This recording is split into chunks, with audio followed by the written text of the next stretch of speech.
Hello friends, కాకరకాయ పులుసు అయితే ఇప్పుడు తయారు చేద్దాం. చాలా బాగా వస్తుంది, ట్రై చేయండి. పిల్లలైనా కాకరకాయ అంటే ఇష్టం లేని వాళ్ళైనా సరే చాలా బాగా తింటారు.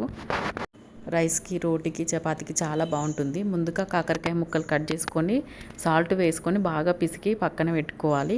తర్వాత చింతపండు కూడా నానబెట్టుకోవాలి. మనం పులుసు చేస్తున్నాం కదా, అందుకు ముందుగా కడాయి పెట్టుకొని సరిపడినంత ఆయిల్ వేసుకొని ఇప్పుడు ఆయిల్ హీట్ అయిన తర్వాత కాకరకాయ ముక్కల్ని వేసుకోవాలి. మంచిగా ఫ్రై చేసుకోవాలన్నమాట కాకరకాయ ముక్కల్ని. దీంట్లో మనం ముందు ఆనియన్స్ వేయట్లేదు, బాగా ఫ్రై అయిన తర్వాత ఆనియన్స్ అయితే వేసుకోవాలి. చూడండి, ఇంకా ఫ్రై కావాలన్నమాట. కదుపుతూ కదుపుతూ అయితే వేయించుకోవాలి మంచిగా కాకరకాయ ముక్కల్ని. అసలు ఎంత టేస్ట్ ఉన్నాయో ముక్కలు అయితే, ఇట్లా పంట కింద పడితే చాలా టేస్ట్ ఉన్నాయి. టేస్ట్ చాలా బాగా తెలుస్తుంది. చేదు అనేదే లేదు, అసలు మటన్ పీస్ లాగా ఉందన్నమాట కాకరకాయ ముక్క. సింపుల్గా ఈజీగా చాలా బాగా చేసుకోవచ్చు. టేస్ట్ అయితే చాలా బాగుంటుంది, ట్రై చేయండి. ఇక్కడైతే మొత్తం ఫ్రై అవుతున్నాయి కదా కాకరకాయ ముక్కలు, మంచిగా ఫ్రై అయిపోయినాయి కదా. ఇప్పుడైతే ఆనియన్స్ వేసుకుందాం. మొత్తం ఉల్లిపాయ ముక్కలు వేసుకొని కొంచెం కరివేపాకు కూడా వేసుకొని బాగా కలుపుకుందాము. మొత్తం ఉల్లిపాయలు కూడా కొంచెం ఫ్రై కావాలన్నమాట. ఇప్పుడు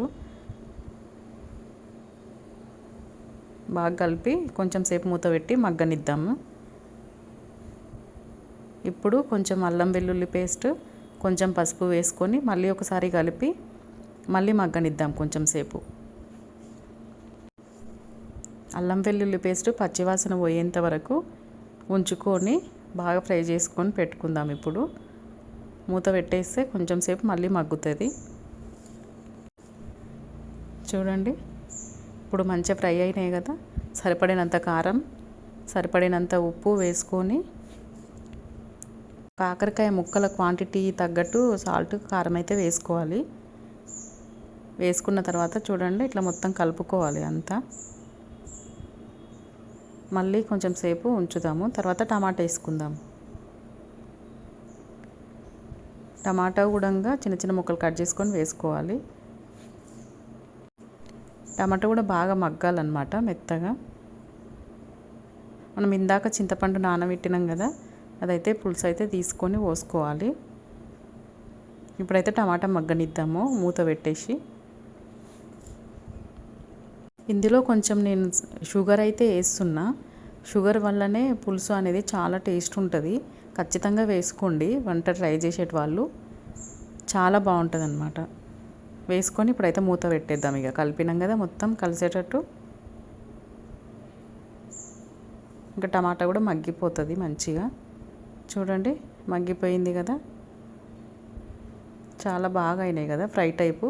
ఇట్లనే కూడా తినేయచ్చు, కానీ నేను పులుసు చేస్తున్నా కదా. ఇక్కడైతే 2 కప్స్ చింతపండు రసం అయితే తీసుకున్నా. అందులో 2 కప్స్ వాటర్ అయితే పోసుకుందాం. ఇప్పుడు వాటర్ పోసి బాగా ఉడకనిద్దాం మొత్తం. ఇప్పుడు చూడండి, దగ్గరకు వచ్చేసింది కదా, రెడీ అయిపోయినట్టే. ఇప్పుడు లాస్ట్లో కొత్తిమీర వేసుకొని మళ్ళీ ఒకసారి అయితే కలుపుకుందాము. చూడండి, కొత్తిమీర వేసి కలిపిన తర్వాత ఇలా అయిపోయింది రెడీ. వీడియో నచ్చితే లైక్ చేయండి. Bye friends.